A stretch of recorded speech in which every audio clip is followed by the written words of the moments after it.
Good evening. I'm doing what you should be doing right now. Boop, boop, sharing. Yes, she is. You should be sharing too. I know some of y'all like, I don't even know what y'all going to talk about. Don't worry about what we're going to talk about. You here already? Just share it. All right. I hope that you are doing amazing. I'm doing amazing here on this Monday evening. And it's time for Leadership Live. So for all of you all who have never been here before and you don't know what this is, Leadership Live is just a sharing of journeys. Back in 2019, God put it on my heart to share my leadership journey. And I was like, God, you serious? Like for a whole year? And God said, I am. So for 52 weeks, I came on live right here, live by myself for 52 weeks with 52 stories, 52 lessons. Well, actually, it was way more than 52 lessons, but 52 stories to tell you. And then 2020 hit. We all took a nap. I think we took a collective nap in 2020, and then we woke back up and said, what's going on? And yet we still had to keep living life, so we did that too. And then at the end of 2020, God tapped me on the shoulder again. It was like, hey, sweetie pie. And I said, yes, God. And he said, I need you to do that Leadership Live thing again. I was like, I gave you 52 stories. I gave you all that God. And God said, who are you? You my child, but I got more people. I got more children, and I need you to do it with friends. So for the whole year of 2021, I came on live with friends. I had 54 friends in 49 weeks. It was great. And then God was like, 2022 is coming. I was like, God, look out. I've listened. I've done this. And God said, look, I got more. And so here we are in 2022, concentrating on 12 subjects for 12 months with multiple experts in our field, in our leadership field, all over the leadership field, right? Right. And so who am I? I am Dr. Renita. I'm an educational leadership strategist, which simply means I love to work with aspiring and growing leaders to become more authentic in their leadership, empower their fellowship, and at the end of the day, have a greater impact on the world. I am also the founder of the Refining Life, a 501c3 nonprofit organization whose mission is to give you experiences to have your mindset shifted so that you can lead a more positive and productive life. Make sure you're following the Refining Life. Very exciting things happening this year. I am also a wife and a mother of four. Yeah, four of them. I'm birthed two, and I own / love a lot, and have been nurturing two more. And that led to me becoming an author, the author of Stepmom, Trials, Tribulations, and Triumphs, editions 1 and 2, as well as While You're Sleeping, The Perfect Children of All Ages book. Yes, it is. Yes, it is. I'm also a veteran educator, served grades kindergarten through college. I'm a speaker. I'm a coach. I love to do one-on-one coaching. That's something special. That's fun. I'm a minister of the gospel of Jesus Christ, and I am also a queen. You see that one? And a queen. Yes, I am a queen. I'm a queen because I am. Thank you, Jesus. Hallelujah. I'm also a queen because I am a beauty queen. I am the outgoing. I got about 2 more weeks on my reign as Mrs. Black, North Carolina. After 3 years, we will be crowning new queens. And I am also the outgoing. This is my last week as the North Carolina Ultimate Grand Supreme for Elite Southern Charm. So I'm so excited. And who knows what the future holds? Just be ready. But I am here, and I got some very, very special people with me. Let's start off with one. Look at him. Look at him. There he is. Oh, wait, but y'all been seeing him for the past few weeks, but y'all thought that was special, even though he is special. You special. Thank you. I know I am. And he's special. But we also have a couple more people with us today. Look, I try to give y'all the greatness at all times. Here they come. Yes, they are. We got the Richardsons. Hey, everybody. And tonight we are talking about leading to the goal. So we're, you know how intros go. So we'll start with Mr. Webb, and then we will go into the Richardsons. And I'm just going to lean on this one. Ready? Go. Hey, how y'all doing out there? Y'all already know who it is. I'm Webb, the husband of this beautiful woman here. And I've been here for the past 2 weeks, and I've just been enjoying this atmosphere right here. And tonight we got some great people on the other line, and I'm just ready to hear and get into this conversation. All right. Wasn't that great? I know y'all like our technology. It's so up to date, the lean in, lean out. But now I'm going to completely step out of the way and allow the Richardsons to introduce themselves, and then we're going to get into this. All right. Here you are back. All right. Hey, guys. This is the Richardsons here, Tosha and Norris. I am Tosha, mother of our 4 children. We have been married for 21 years and together for 23 years.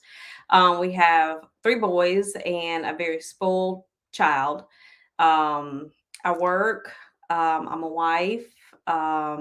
I'm the wife of a pastor, and that's what we do. We live our life. Yes, I'm Norris Richardson. I am the husband of this beautiful queen here, father of 4 beautiful kids, James Jr., Jude, and Maddie, my little queen of the South, I like to call her. And I am a pastor of True Deliverance Fellowship in Greensboro, North Carolina. Follow us on Facebook and Instagram. Head pastor, y'all. Yes, this is my first lady, y'all. Okay. I just love y'all. I gotta click some buttons. Hold up, here we go. Because production needs to get on top of that game sometimes. It's all right. It's all right. I had to put my glass down because I have. Sorry. Right. I know it's all right. Sometimes you just need a little bit of hydration of water. That's exactly right. But we are so excited to have another couple who is living a successful marriage, which looks different for every single couple, who has met this goal of successful marriage and continues to meet it regularly. Because I think some people meet successful marriage and then it's not successful anymore because they stop doing the work. That's right. But you're also, so you've met that goal, you've led yourselves to that goal, and you continue to lead yourself to that goal. But then you also have children who you are leading to goals because they are doing things. Like you don't have lazy kids. You might have kids who steal your garbage bags, but you do not have lazy kids. Detergent, yes. So the first, and still bring their clothes up here to get washed. Correct. That's all right. Yeah. Well, let me admit, I just took some clothes to my mother's home. It's too much in our house. It's too many people, and everybody wears clothes every day. I get it. And we had, the craziness to sweep through our house, and we are still in recovery from trying to deal with that. Yes. And so, yeah, I can't get mad at your children because I just did it. So, thank you, Mom. Yes. Thank you. I know you're watching. Yes. So let's tackle this first subject first. And I think this is something that all of us can speak on, because where you all have made it well past the mark that we have, we still have managed to stay together as a couple for over almost 14 years. Almost 14 years. I'm saying I was at 13, 14, almost 14 years. Yeah. And we've been married for 12 years, almost 30. It'll be 13 years July. A lot of years. Yeah. But you all have been married way more than that. Yes. 21 years of marriage. It'll be 21 in October. It'll be 21 October this year, and we've been together for 23. God bless you. Okay, so people talk about hashtag relationship goals, hashtag marriage goals. I mean, making it out of year one. We talked about that last week. Yeah, we did. Because year one of marriage is real. Because we talked about when hope meets reality last week. And you all hopeful when you cute. We engaged. We engaged. And then you get married. And like nobody can go anywhere unless you do some paperwork. Right. Right. So y'all made it past 1. You made it past 10. You've made it to 20. And well on your way to 21. Yes. When you think about, leading in your marriage, because I do believe that marriage ministry is a leadership journey. You all have led yourselves and each other into 20 years plus of marital union. Because I can't say bliss because I don't know which years were blissful or which was. Childless work sometimes. Yeah. But you've led your way into this union and leadership journey. What are some tips that you have for people like us who want to make it a year 20, but sometimes year 13 looks a little scarce and we at 12? You want to go first? Some tips I have. Well, I always like to tell everyone to put each other first. Take self out of the equation. Because when you make the marriage about yourself, all of your feelings about what's being done for you and what's being done to you. But when you think about each other and put her needs first and she put your needs first, it works out fine because you're thinking about each other and you don't have self in the way. I think that's the first thing I like to tell her. I try to tell everybody when I marry them.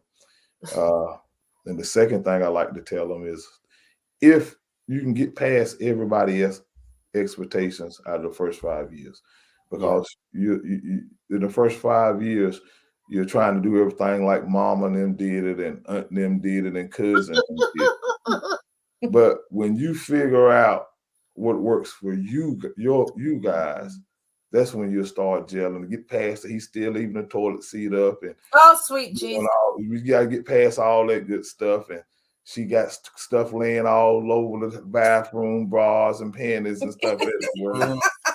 Yeah, when you get past once you get past all that, the snoring at night, Jesus, and all this stuff, you can get mad. You can make it then, but you got to get everybody else's expectations out the way, and which is who marriages are trying to live up to, and just find your own marriage, what works for you guys, and then stick with that.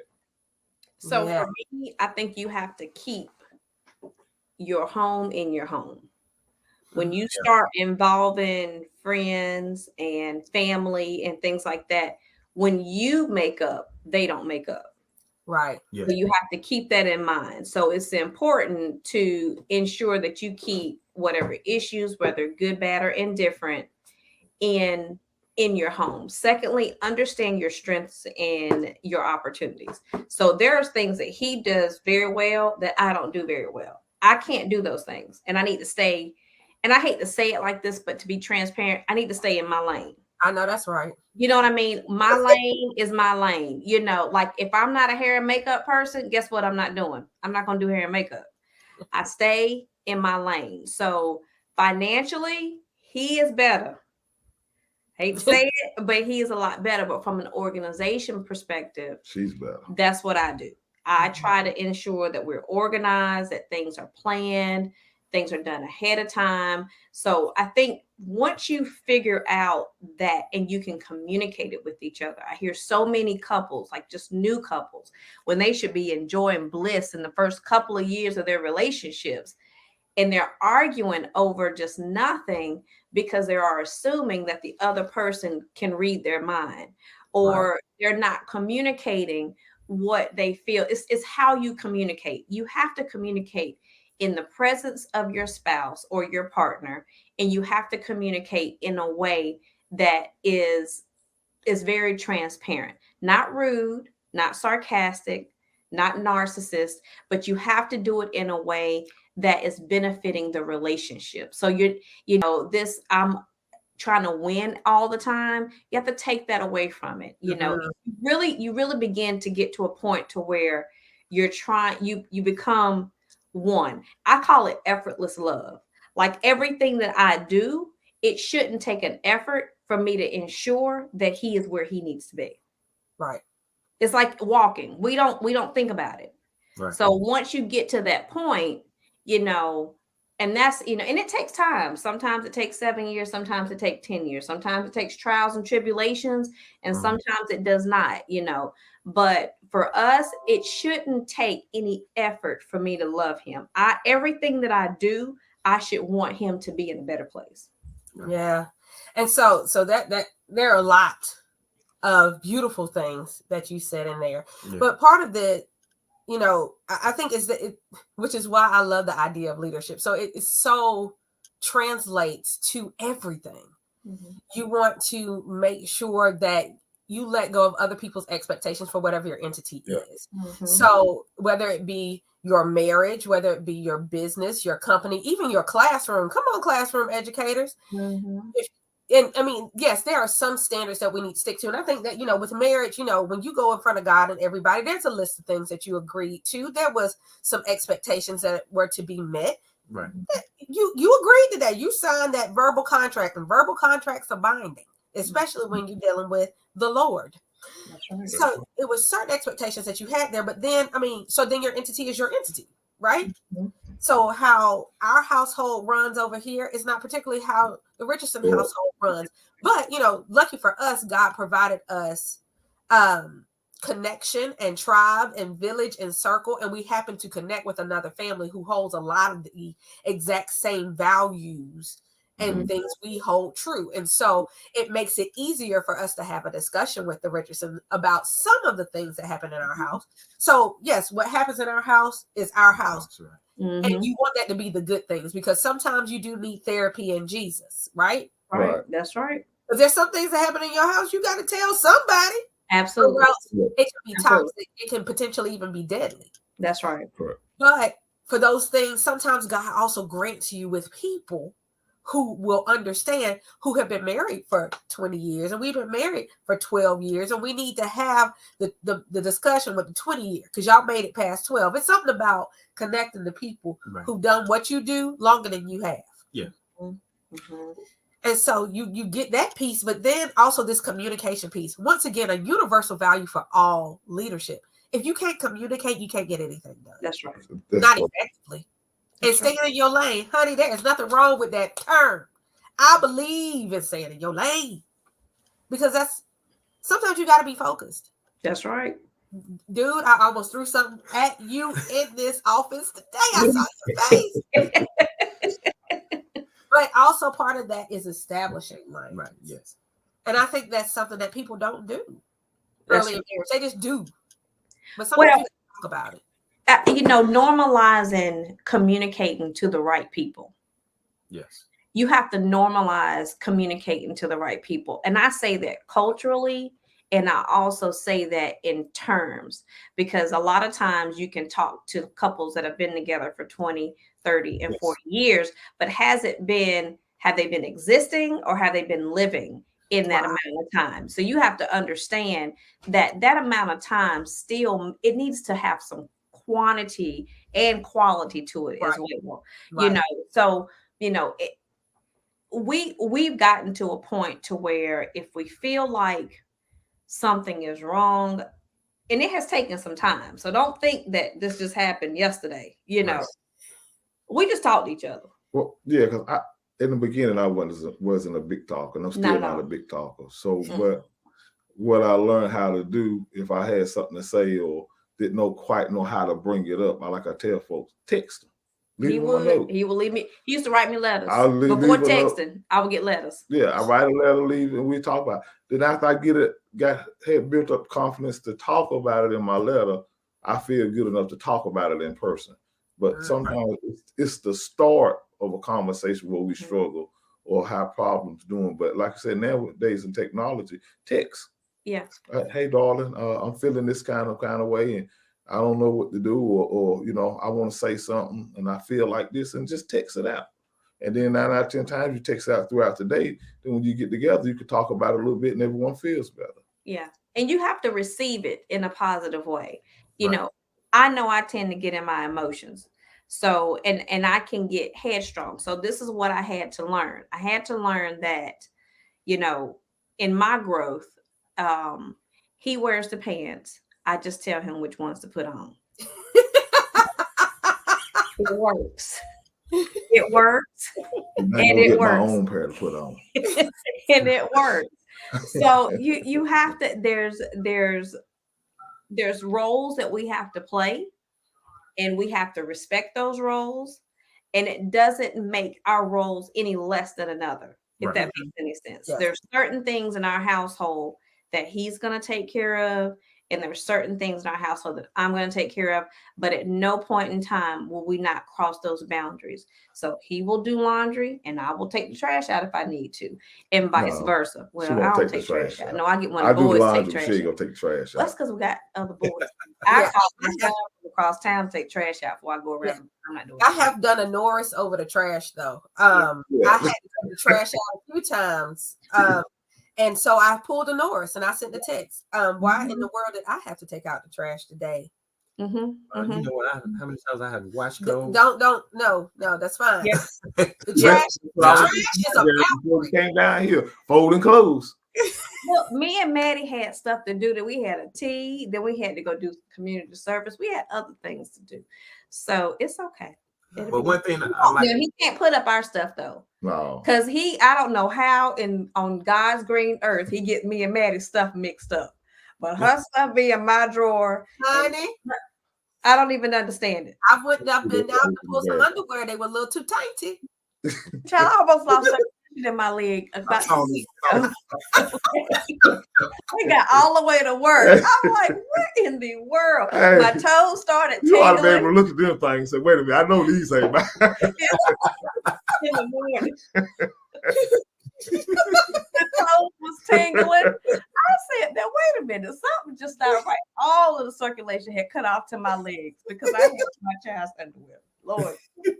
The one thing, Tasha, I like what you said, man, it's a lot of couples that been together 30, 40 years, but yet there's, they just existed. And that's one thing. A lot of times people are like, my mom and daddy been married 40, 50 years. But your mom and daddy been married 40, 50 years, but they don't spend quality time together. That's right. They over here, daddy over here, mom over here. And it's so getting advice from them really is not going to benefit your relationship if you're trying to have that quality time. Because some people been together, well, they stayed married because they had kids. Exactly. That's right. Exactly. That's right. So the key is to start off in love and stay in love. And don't tolerate, because somewhere between 10 and 12 and 13 and 14, you start tolerating instead of still loving. But you have to find ways and create ways and do little things to stay in love sometimes. That's right. Right. And create routines amongst each other that is outside of our, I think Norris is a lot more affectionate than I am. Like, he likes to hold hands and I walk fast. Like I'm always moving and he is slow. Lord, I'm dragging him across the parking lot trying to get to the Walmart, and he just walking. I mean, like a camera is on him, he's walking like there's a camera on him. But see, I know that I have 5 minutes to get inside and to get out of that Walmart. So, but for him, he wants to take his time. He wants to cuddle. I'm hot. I'm over 40. He wants me to, watch the movies. 2 minutes in, I'm asleep. So there are certain things, you have to understand to tolerate, because he'll say, baby, I found this movie. I'm like, oh, Lord. I want to watch the movie. We will sit and watch trailers for 45 minutes because that is me trying to keep my body up so that whenever we watch whatever movie we get ready to watch, I don't go to sleep. He'll watch it. I sit there and watch TV all I'm day out. long. I'm out. It's a done deal. So I think you have to respect boundaries. Right. We have to respect boundaries. I think when we were younger, having friends over and doing all the child, we don't have time for that stuff no more. Yeah, our time is very different than it used to be. But what I like about what you both are talking about is you're bringing this whole facilitation mode of leadership. You're facilitating different things to keep yourself in love. And so Norris, you and Jared have a lot in common. You do find the movies, and Jared will be excited about a film. He will have either already watched it or seen the trailer. He knows it's going to be amazing. And I'm like, oh, honey, okay. But you want to watch that at certain hours of night. He's trying to facilitate new experiences. Great. That is good leadership. Way to go, husband. But then if it starts slow, it's over. I'm already asleep. I can't do something. Somebody gonna get killed or something's gonna happen in the first 5 minutes or I'm sleeping 6. Well, the thing is, I'm not about to murder, death, kill. I need to laugh within the first minute. There has to be an action, some type of sense. Let me smell something. Let me see something. Let me hear something. But he will watch people fall in love for 2 hours for the lady to kill him. And I like suspense and thrillers. That's different movies right there. Yeah. That's me. He will watch The Notebook. Now I will watch The Notebook. I did watch that and I cried. That was good. That was good. That's so good. I like my stuff. 15 minutes. I was out. I think I fell asleep. My mouth was wide open. I was drooling on the second couch. Now I would say one thing I like, another thing you said, Tasha, y'all were talking about is you got to do new things, like do new things in your marriage. And one of the things we started doing this year, started early This school year. This school year is I sub, and some days I don't sub. Like on Friday, I won't sub. Those are days that we do a brunch date. Yeah, we go on a day date. We go on a day date because we got young kids. Yep. A lot of times, Yeah. we can't get out at night, so No. let's we switch it up. Let's do it in the daytime. And luckily, I have a job with the flexibility that if I go on a day date for 3 hours in the morning, then I can do 3 hours at night because my coworkers that get emails at 2:00 in the morning. I'm just gonna make up that time later. But that is, another piece of so let's take the leadership role as leaders in our marriage. Right. What do we need to do differently to reach the goal? Our goal is to have a happy, effective, successful marriage that has retention. Like we want to retain the people that are currently in these positions. Because I told them this is my only marriage. I'm not fooling with it. If this don't work, I'm done. Okay. I'm going to Atlanta. If this ain't gonna work after all these years, y'all, I'm heading to Atlanta to the Cheetah Club. I cannot with you in the Cheetah Club. I'm not touching that with a 10-foot pole. But sometimes, people have to they can't retain the person in the position, and you have to do replacements. Right. You have to hire a new, I won't say employee because we share the money here, but you gotta put a new person in a position that wasn't there before, and then you're doing rebuilding. And so even though I am my husband's second marriage, and so it had to be a different way of facilitating. He had to lead in a different way to get to the goal that he desired. And so sometimes you got different people coming in different places and positions. He had kids, I did not. So learning how to find our lanes in order to stay in them was also something that, thank goodness, we did a lot of discussion. And we talked about this last week too, during our hope phase. And when it started to meet reality, in our hopefulness, we had a lot of discussion. Yeah.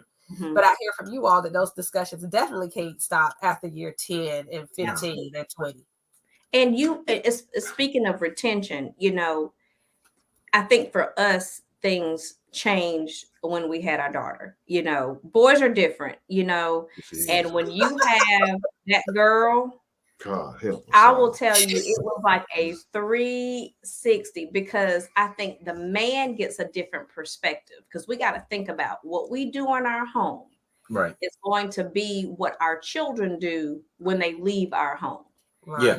It's going to be a reflection of us. And so, when you talk about retaining, we are so conscious of what we do, what we talk about. I'm not saying we're censored by no means. We talk about regular things. There's things in this house that's not foreign, but when it comes to respect, expectations, standards, and boundaries, like what we want our daughter to look for outside of here, she's going to imitate what she gets from her brothers, what she gets from her fathers, so that when we talk about retaining, we retain those habits in our house big time, because I am trying my best to set her up for success, because at the end of the day, you don't want your daughter to get lost. You don't want your sons either, right?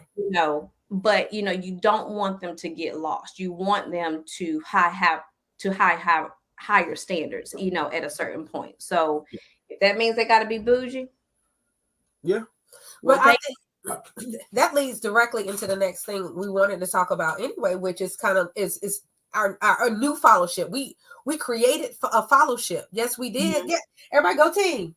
You created a fellowship, and now you got to do something with them. Yeah. Yes, I believe, as Tasha said, our children imitate or try to be like us so much when they get older.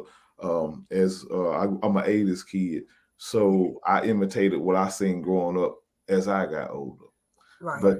But as I got older, I got wiser, and I understand that the way I grew up, the things I did, things that happened, is not what I want for my kids, because it's a different age and a different time. Yeah. So I often tell people, I did a sermon a while back on what will you leave behind?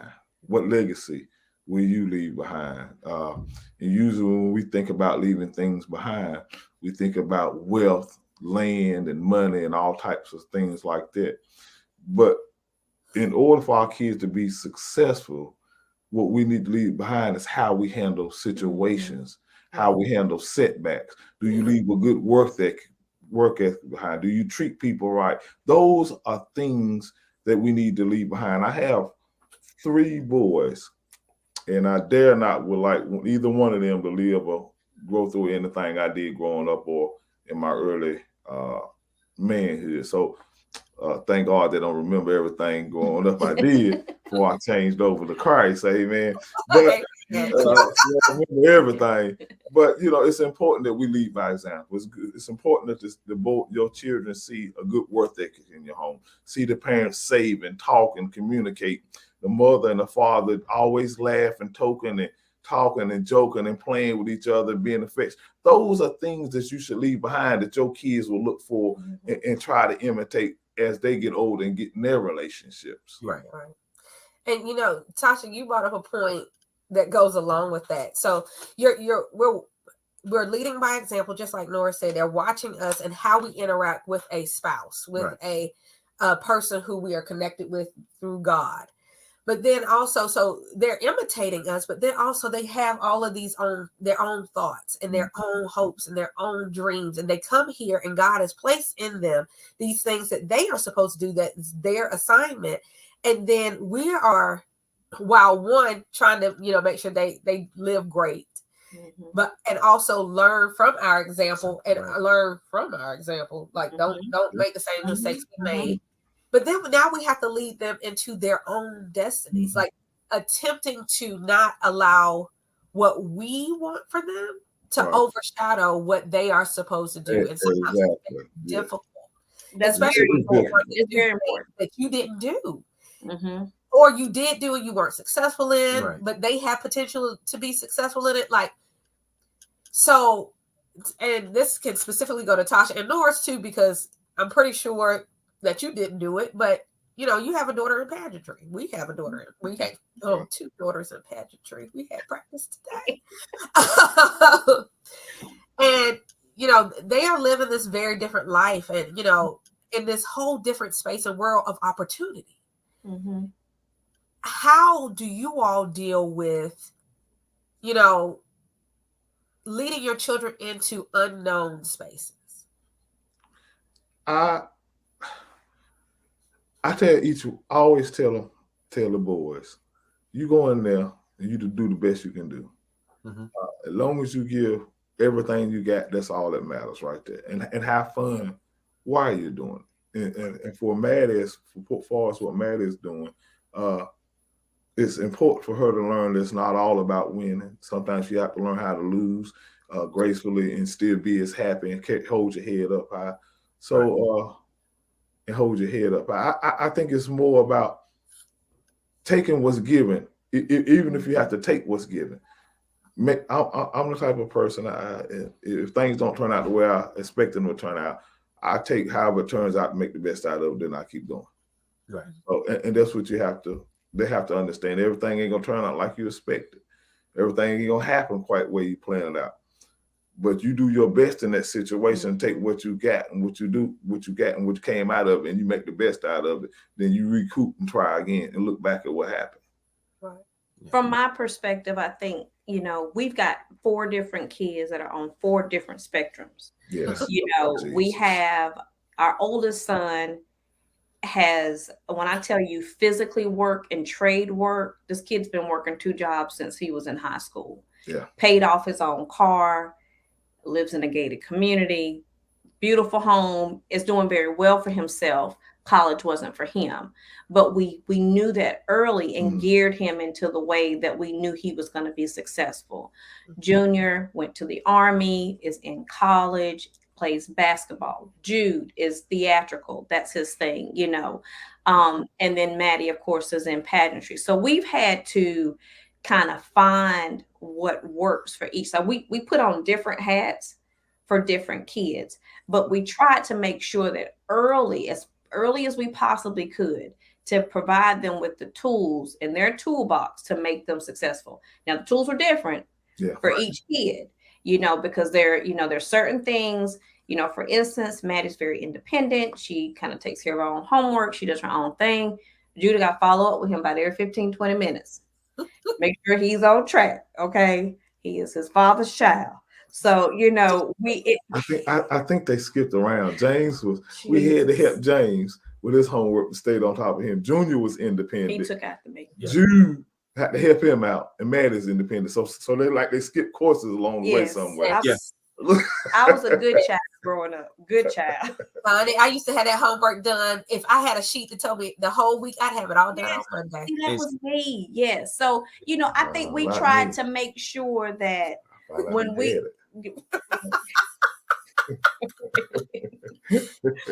we tried to make sure that when we figured out that, okay, James said, look, I don't want to go to college.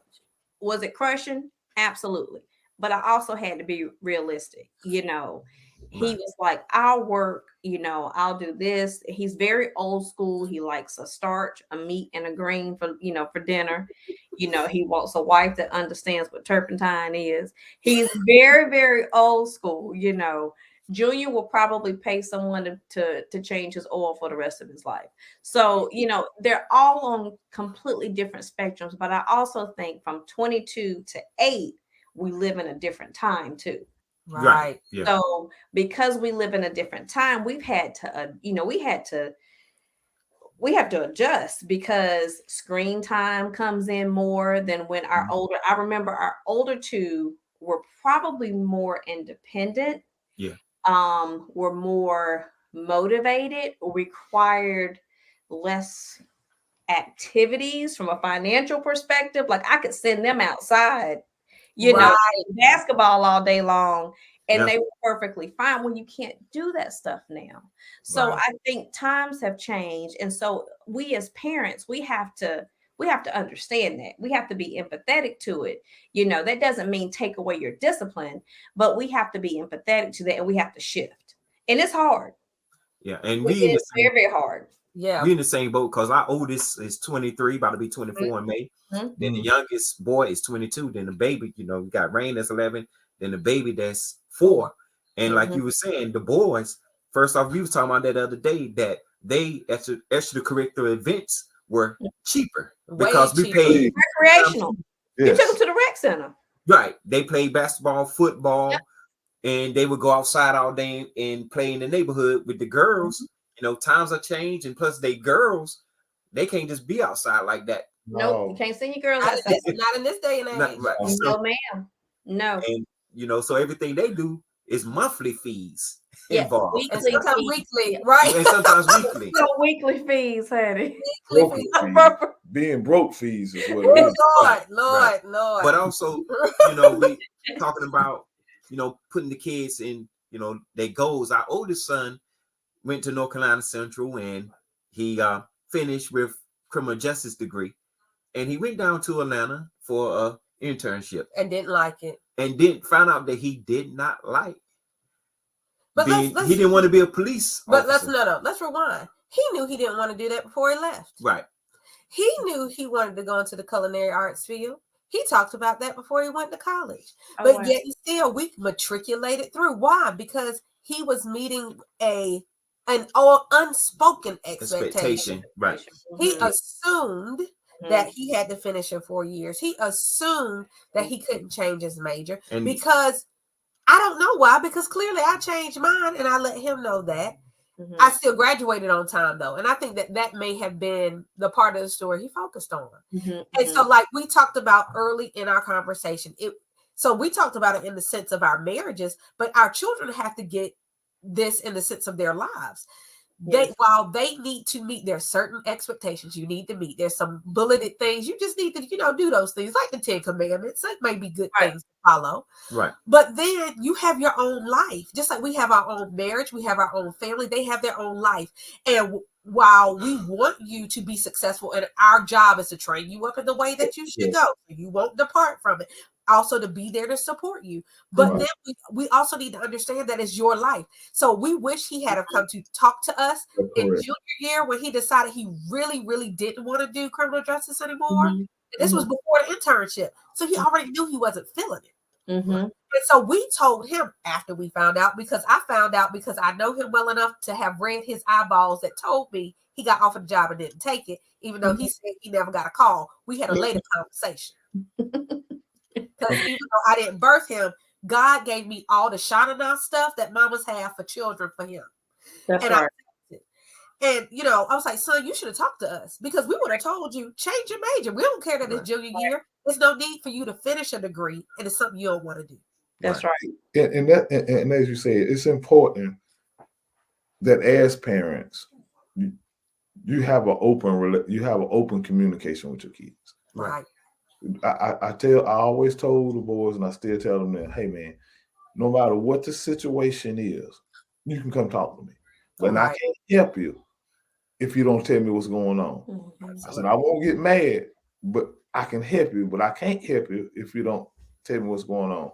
They're all 18. It ain't about what I want. And as you said, you have to live your life, your goals, your dreams and aspirations. As parents, I'm going to be here to support you the best I can and try to guide and direct you. But, it's important that they have an open communication with your kid. And once they filter it to him, then I typically get it, and then I fuss. Yeah, she's the last one to get it. I typically They come to Fuss is coming. Yeah. listen, because I'm gonna fuss. It's gonna happen. I get it first, then I have to tell them how to handle it. And typically, this is what Yeah. This is what Let me I tell you get. how to handle the situation. This is what he'll say. Now, look, don't tell him I told you, because then they won't tell me nothing else, and you can't fuss. Right. But this is what happened. I'm like, oh Lord. It sounds kind of like what we do here. Right. Yeah, Right. I mean, and that's what we got to. They have to feel comfortable to come and talk to you about it. James calls me. He's 22 years old. He called me now about the crazy. If I could tell you some of the conversations we have and some of the craziest stuff he asked me, I said, man, I don't know. I ain't never done that like that. How you get in that situation? I don't know, dude. But I He did. shaved his back one time or something. No, he called me the other day. He shaved his butt. Want to know?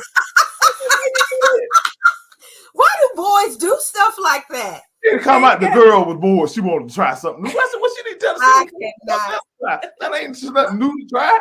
But you know what? Okay, so at least that was that. We had a child who took pictures of himself completely covered in makeup. And he was a whole grown person. This was not that long ago. Like head to, I'm assuming toe, because we only got to waist. Oh God. Covered in baby powder. I believe it's a boy thing. Somebody, fight me in the comments, but I believe it's a boy thing. They try some unique things. That's why they go to him. I can't. Yeah. I can't. Come on, I'm Just go ahead and tell me. I'm gonna find out. Just go ahead and tell me the story. Right. And then he complains about Maddie, because Maddie is literally me when I'm not here. Jesus. Right. Well, look, that would be Ryan. And actually, take that back. It might be Ryan. I was gonna say that's probably Ryan. Yeah. But right.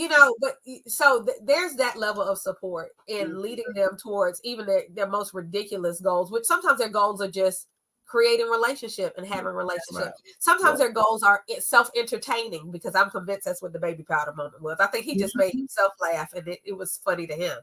But, so while those are some things, even the relationships, I think, are huge goals. You want to help guide them into helping them in their own decision for their mate. Right. But then, it's self-entertaining, part of our guidance there, and the goal, I understand you want to entertain yourself, but let's talk about what you could have done aside from covering yourself in baby powder. Right. The kids have their own goals. They have their own goals. And sometimes I think, with us, something that I do regularly, especially with the 11-year-old, and we have conversations with the 23-year-old, because he's, right here with us. And the 4-year-old, she don't know she don't have that many thoughts yet. But, she does. No, take that back. That 4-year-old has a lot of thoughts. But sometimes she does not know how to express. 17. She is 17. But, one thing we do with the 11-year-old a lot is a check-in. Look, do you really want to do this? Right. You dance 4 days a week. We got we got the pageant practice. We go to do all the things. Are you sure you want to do this? Because sometimes, especially as they're maturing, as they're shifting in their own life, as hormones are ranging in their bodies, they get what seems to us lackadaisical. Mm-hmm. Their energy changes towards certain things. And I'm like, look, we don't have to do this because all of your sports are expensive. Mm-hmm. All of them. You cost us a lot of money Right. and time. Mm-hmm.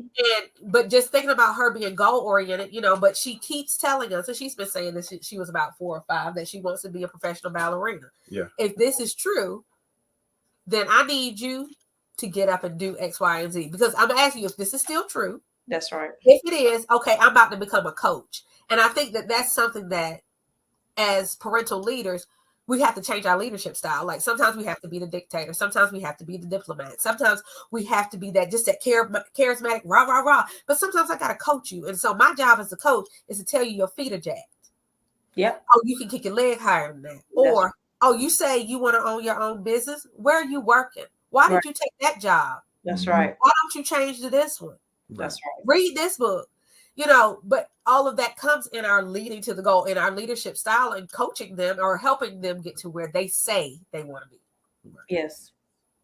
I would say the same. We've tried to visualize success, as much as we possibly can. So if that means exposing them to circumstances or situations that's outside of the realms of where we are right now, Right. so that we can show them this is where you can be. It might not be where we are now, but you have the ability to do that, if you continue to work hard. I have a saying in my house, in this house that we live in, that you don't have to do that, but you have to do something. Somebody. Not do nothing. Okay. I don't care, and it has taken some time for us to kind of be cohesive with that, because Norris like, well, just let them chill or let them relax. Do what? Because unless we're feeding in those gaps with activities, then no, they have to do something. And something can be anything, whether it's outschooling or writing an essay for a competition, or it's theater, or it's community service. It has to be something that's productive, because that's what you're going to do for the rest of your life. Or you're going to be covering yourself in baby powder for the rest of your life. Or shaving your booty. That's or correct. You're shaving your booty. Yes, that is very, very, very correct. That's correct. So I'm right there with you. Does it require a lot of energy and us moving and a lot of organization? Absolutely. I felt like our older two were easier. Yes. Than these last two. Woo. They were easier, God knows they were easier. If I hit the lottery, I'm going to run off and I ain't going to tell nobody. He said it's going to the grocery store. I'm going to get some milk and I'll be back. We'll get a pack of cigarettes. I don't need smoke. Honey, these last two, Jesus Christ, I tell you, they will put something. And I told, we actually had a conversation together as a family. And I said, if our oldest two would have been bad, we would have stopped. But they were good kids. You know what I mean? They could stay home by themselves. I don't know. You scared to send Maddie somewhere. I'm scared she might lock them in a closet somewhere or something. I don't even know. So, it's a different time. We have to parent different. Right. And we're older. I'm over 40. He's 50. Are you 50? Yeah, you're 50. Yeah. So she just argue. I'm only 30. It's in there. Yeah, it's in there. But you got to keep counting to get to the number. What number we trying to get to? What we're trying to get to? Trucking up that road. Past the next decade. Listen, I'm telling you. Almost halfway up that street. I was in my 20s when I had them older two. These last two, Jesus Christ, Lord have mercy. I ain't got the patience no more. Woo, he had to get in church. Had to get in church. It wasn't no other choice. Well, as we are wrapping this evening, if you had one piece of advice for whether it be for people leading towards their marriage goals, or if they're leading towards helping their fellowship, i.e. their children in this case, reach their goals, what would be the one thing that you want to make sure they get today, even if it's something you've already mentioned? Communication. Yeah, communication, because communication and know you and you've been together and you've been with your spouse, even if you've been with your spouse 5 or 6 years, you know what to say and what not to say and what needs to be done, what don't needs to be done. So, I sometimes I find myself, I want to take something to Tasha. I said, nah, I better not say that because I can't say that because she's gonna think this, or then then if I put this, she gonna say this, and if I say this, we're gonna be an argument, and this is gonna be all this. So you have to know your partner. Yes. No, I mean sometimes it's all right to take a loss. Sometimes Absolutely. it's keep everything happy, keep everything moving. Absolutely. You gonna take a couple of W's, she gonna take a couple of W's. That's right. You can't win them all. Just I'm grateful. Say, okay, you got this one, baby. Let's keep it moving. Yes. Communication. Be transparent as respectfully as you can. Not transparent as possible, but as respectfully.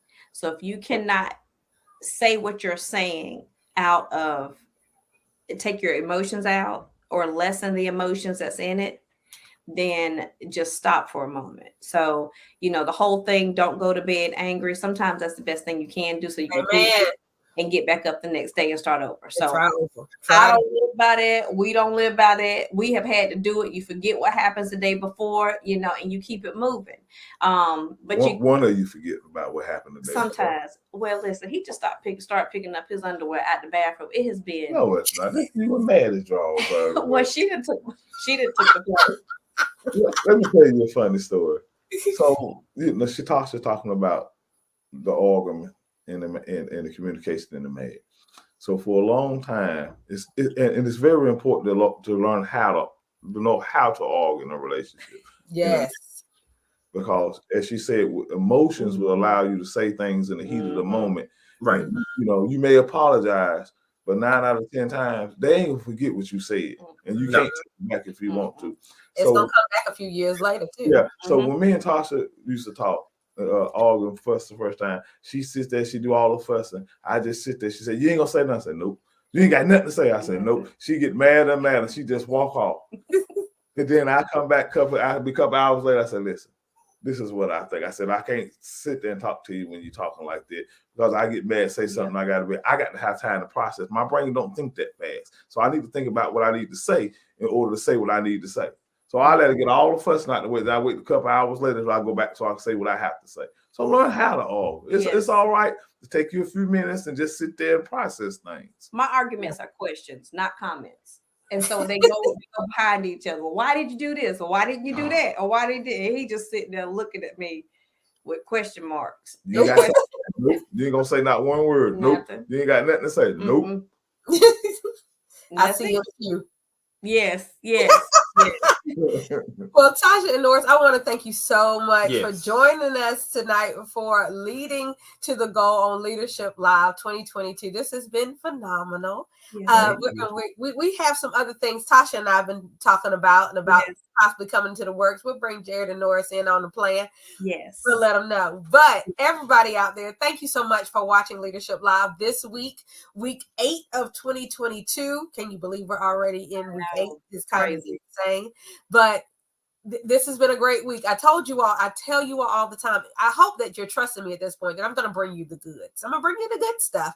And this week, it was not only the Reverend Jared L. Webb, but also Pastor Norris Richardson and his beautiful wife, Tosha Richardson, to talk to you about leading to the goal.